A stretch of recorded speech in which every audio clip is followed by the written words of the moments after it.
Greetings from the frigid Midwest. Just a quick update. Not about my 2012 Honda Accord. Instead, this is my wife's very winter dirty 2014 Jeep Grand Cherokee. I put a set of Nokian WR G4 SUV tires on this car maybe 3-4 months ago to replace a previous set that had worn out.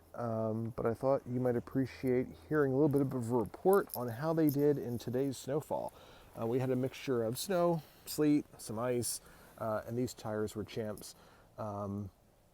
They handled all of it really well. A lot of the roads were covered with just kind of slop, driven on mashed up snow that was slushy and icy, and they did great. No loss of grip, no loss of traction.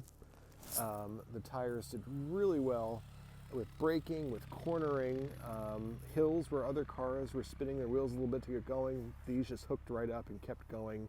There was one hill where I felt the back float just for a second, but then the tires grabbed and sent me on my way.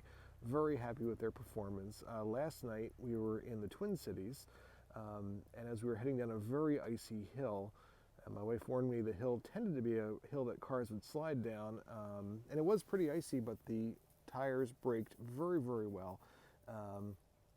No loss of grip. And a lot of that has to do with, as I've explained in past videos, the compound of the rubber. It's very soft. It resists freezing, and so the tires are able to remain grippy and pliant even in cold weather where typical all seasons would freeze up and slide. So anyway, just a quick update on these tires. Been thrilled with them, and we're expecting more cold temperatures and winter weather, so I'll keep you posted. All right, have a great holiday, everybody. Happy New Year.